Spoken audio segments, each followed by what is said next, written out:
Hello everyone, welcome to our channel Defense Studies. So today we are back with the previous year question series of science questions, and today we are going to deal with the questions that is being asked in the 2012 year. Okay, so let's start. Okay, so first question है आपका, a television remote uses. हम सोफे पे बैठ के आराम से TV का रिमोट से चैनल चेंज करते रहते हैं ना, तो कौन सी ऐसा टेक्निक, कौन सा फिनोमिना उसमें यूज हो रहा है जिसकी वजह से हम कर पाते हैं? तो it is based upon the infrared rays. देखिए, जो आपके remote switches of household electronic system है, जैसे कि TV sets, video recorder, hifi system, उनमें कौन सी वेव्स यूज हो रही हैं? Infrared waves. तो ये भी आपका इलेक्ट्रोमैग्नेटिक वेव्स का एक पार्ट है. जैसे कि मैंने प्रीवियस वीडियो में भी बताया था कि ये इम्पॉर्टेंट है. प्लीज ईएम वेव्स को अच्छे से करके जाइए, बहुत इंपॉर्टेंट टॉपिक है. तो इंफ्रारेड रे waves will be the correct answer. Next question है आपका, देखिए सेम उसी पार्ट पे है.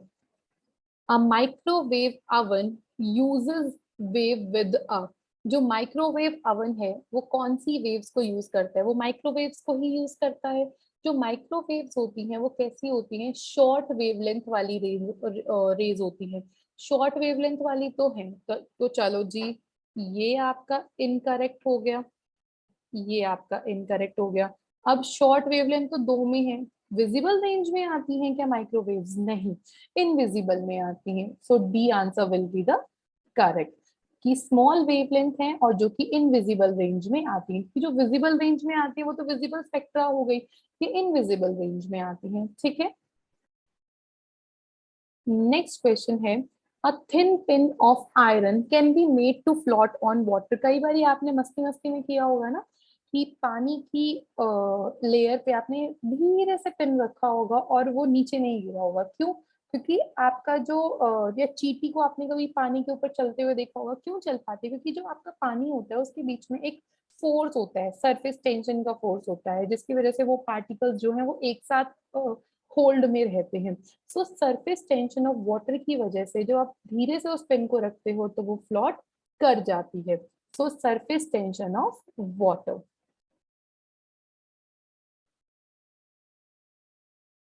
Next question, to start your loaded trolley bag. अपने लॉडेड ट्रॉली बैग को, आपके पास, आप एयरपोर्ट पे खड़े हैं और आपको अपना ट्रॉली बैग मूव करना है, तो आपको एकदम, जब वो रेस्ट की पोजीशन पे है तो आपको ज्यादा फोर्स लगाना पड़ता है. फिर जब वो चलने लग जाता है तो वो थोड़ा हल्का लगने लग जाता है, उस पर कम फोर्स लगता है. ऐसा क्यों? क्योंकि देखिए, जब आप, जैसे हमें एक मोटिवेशन चाहिए होता है ना, कि पढ़ाई स्टार्ट करने के लिए एक मोटिवेशन चाहिए, या फलाना काम करने के लिए एक मोटिवेशन चाहिए, जब हम करने लग जाते हैं तो वो ठीक लगता है. तो ऐसा क्यों होता है? क्योंकि लॉ ऑफ इनर्शिया की वजह से. लॉ ऑफ इनर्शिया का मतलब क्या है? कोई भी चीज अगर रेस्ट पे है तो न्यूटन ने कहा था वो चीज रेस्ट पे ही रहना चाहेगी. कोई चीज अगर मोशन में है तो वो मोशन में ही रहना चाहेगी, जब तक उसके ऊपर कोई कोई बाहर से एक्सटर्नल फोर्स नहीं लग रहा है. अनटिल और अनलेस कोई एक्सटर्नल फोर्स नहीं लग रहा है, that particular substance will want to maintain its state. तो Newton's first law of motion law of inertia को डिफाइन करता है. So answer will be Newton's first law of motion. ठीक है. Okay, moving to the next question. देखिए, greenhouse effect, फिर से repeat question. मतलब इस ग्रीन हाउस इफेक्ट तो ये हर साल ही कहीं ना कहीं आ रहा है, कि ग्रीन हाउस इफेक्ट आपका, और आपका ये एलोट्रॉप्स ऑफ कार्बन, आपका ईएम वेव्स, आपके आइसोटोप्स वाले क्वेश्चन हर एक ईयर में रिपीट हो रहे हैं बार बार. ये चार पांच टॉपिक्स तो ऐसे हैं जो बार बार रिपीट हो रहे हैं. सो जो भी स्टूडेंट्स, आप लोग जो नॉन साइंस बैकग्राउंड से हैं, उनके लिए ये टॉपिक काफी शोर शॉर्ट है, कि भाई ये तो आप कर ही लो. अब जैसे मैंने आपको इवन जो मेरा लास्ट वीडियो था 2013, मैंने एग्जांपल भी यही लिया था, और इस बार देखिए 2012 में आपको क्वेश्चन यहीं से आ गया. You placed a car in an open parking area in a summer day. गर्मियों में आपने एक कार को पार्क कर दिया ओपन पार्किंग एरिया में. कुछ घंटे बाद आप देखोगे कि गाड़ी बहुत ज्यादा तप गई है. क्यों तप गई है? क्योंकि ग्रीन हाउस इफेक्ट हो गया है ना. सो ये जो ग्रीन हाउस इफेक्ट है, ये ग्रीन हाउस इफेक्ट हमारी अर्थ पे भी देखने को मिलता है। क्यों देखने को मिलता है? क्योंकि जो सनलाइट है वो एंटर तो कर जाती है, लेकिन ग्रीन हाउस गैसेस जो है वो उसको ट्रैप कर लेती है और उसको रिफ्लेक्ट बैक नहीं होने देती, जिसकी वजह से अर्थ का टेम्परेचर जो है वो बढ़ जाता है। उसको हम बोलते हैं, क्या बोलते हैं? ग्लोब का गर्म होना, मतलब ग्लोबल वार्मिंग, है ना। सो ग्रीन हाउस इफेक्ट ये फिनोमिना है जिसकी वजह से आपकी कार गर्म हो जाती है। नेक्स्ट क्वेश्चन देखिए, 10th क्लास का क्वेश्चन है ये। When an iron nail is dipped in a solution of copper sulfate, यहाँ पे देखिए इस फिगर में ये कॉपर सल्फेट का सोल्यूशन है, इसमें मैंने आयरन नेल को डिप किया। कॉपर सल्फेट का सोल्यूशन पहले ब्लू था, धीरे धीरे जैसे आप देखोगे तो कॉपर सल्फेट का जो कलर है वो ब्लू से ग्रीनिश होने लग जाएगा। क्यों होने लग जाएगा?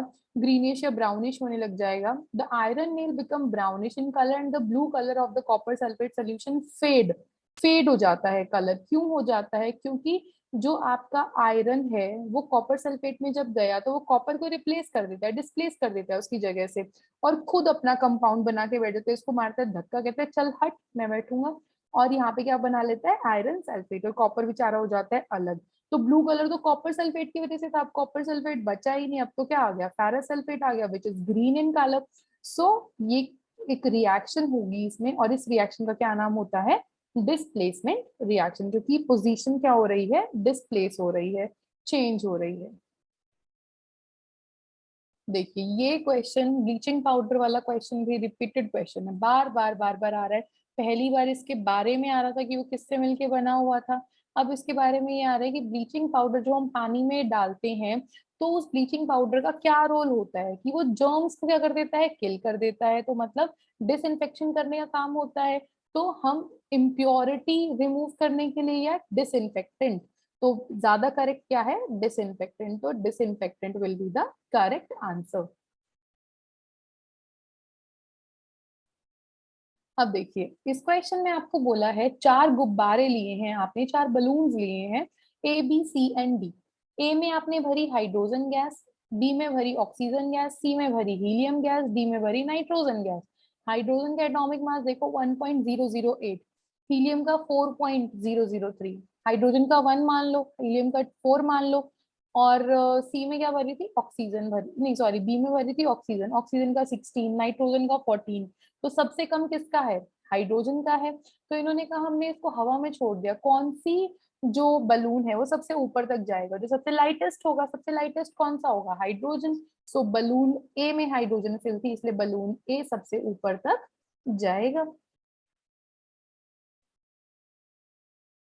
देखिए ग्रीन हाउस पे फिर क्वेश्चन रिपीट, ये डायरेक्ट क्वेश्चन है ये वाला। तो विच one among the following is not a green house gas? इनमें से कौन सा ग्रीन हाउस गैस नहीं है? आपको चार ऑप्शन दिए हुए हैं। मिथेन ग्रीन हाउस गैस है, ओजोन ग्रीन हाउस गैस है, क्लोरोफ्लोरोकार्बन तो बहुत ही ज्यादा ग्रीन हाउस इफेक्ट शो करता है। लास्ट अब क्या बचा? Sulphur dioxide.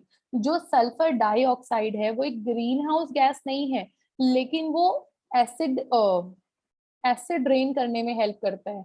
जो आपकी रेन आती है, अगर वो सल्फर डाइऑक्साइड आपके एटमॉस्फेयर में प्रेजेंट है, तो आपकी रेन जो है वो सल्फर डाइऑक्साइड के साथ रिएक्ट कर जाती है, और वहां पे आपका सल्फ्यूरस या सल्फ्यूरिक एसिड बन जाता है, जो कि आपकी रेन को एसिडिक करने का काम करता है। सो ये हार्मफुल गैस तो है, लेकिन ये ग्रीन हाउस गैस नहीं है। Next question, hard and soft water, इस पे भी क्वेश्चन आपका बार बार आ रहा है। Which one among the following salts causes hardness to the water?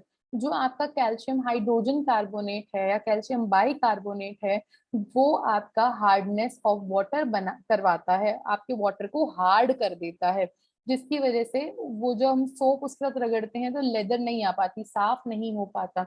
So remembrance question है कैल्शियम बाय कार्बोनेट। अब नेक्स्ट है, how do marine animal survive in water without air contact? जो मेराइन एनिमल्स हैं, जो आपके समुद्री पानी में एनिमल्स रहते हैं, वो एयर के कॉन्टैक्ट में तो नहीं आते, लेकिन वो सर्वाइव कैसे कर पाते हैं? क्योंकि उनके पास स्पेशल रेस्पिरेटरी ऑर्गन्स होते हैं जिनको हम कहते हैं गिल्स, और वो जो गिल्स हैं वो डिजोल्व्ड फॉर्म में ऑक्सीजन लेते हैं। जो पानी के अंदर ऑक्सीजन प्रेजेंट है वो डिजोल्व फॉर्म में गिल्स की हेल्प से ऑब्टेन कर लेते हैं। So they take oxygen from the water, वो वाटर से ऑक्सीजन लेते हैं। जबकि ऑप्शन देखो क्या है, उन्हें ऑक्सीजन चाहिए ही नहीं, चाहिए तो है ही, they only produce oxygen in their body, अपनी बॉडी में बना लेते हैं, नई प्लांट्स थोड़ी है। They get oxygen from water plant, उनको वाटर प्लांट से ऑक्सीजन मिल जाती है, नहीं, उनको कहाँ से मिलती है, वाटर से मिलती है। किसके थ्रू, गिल्स के थ्रू। कौन सी फॉर्म में, डिजोल्व फॉर्म में।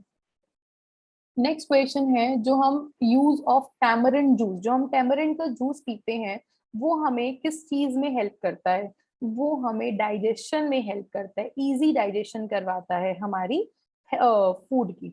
सो for the easy digestion of food, क्योंकि देखो जो बाकी सब है आपका, टू प्रिवेंट टूथ डीके, उसमें फ्लोराइड का काम है, टैमरिंड में नहीं होता। To take care of excess fluoride in drinking water, ये भी मतलब रिलेटेड ही नहीं है। लास्ट है to increase the strength of bones, वो भी कैल्शियम और फॉस्फोरस से मिलके बनी होती है, तो उसमें भी कोई टैमरिंड जूस का लेना देना नहीं है। So it is used for the easy digestion of food, food की डाइजेशन में हेल्प करता है। इसमें कौन सा एसिड प्रेजेंट होता है, tartaric acid. And the last question of 2012 is byssinosis disease is common in the workers of, जो ये डिजीज है ये क्रॉनिक रेस्पिरेटरी डिजीज है, जो कि टेक्सटाइल वर्कर्स में देखने को मिलती है, जो कॉटन, जूट, फ्लेक्स इनके कांटेक्ट में आते हैं, तो उसकी वजह से उनको ये रेस्पिरेटरी डिजीज हो जाती है। सो कौन सी इंडस्ट्री में देखने को मिलेगी, हमें टेक्सटाइल इंडस्ट्री में देखने को मिलेगी। आई होप कि आपको क्वेश्चन समझ आ रहे हैं, you are very well satisfied with the answers part, very well with satisfied with the explanation part. If not, please talk to us in the comment section and do like our channel, that is Defense Studies. Thank you for watching. Bye bye.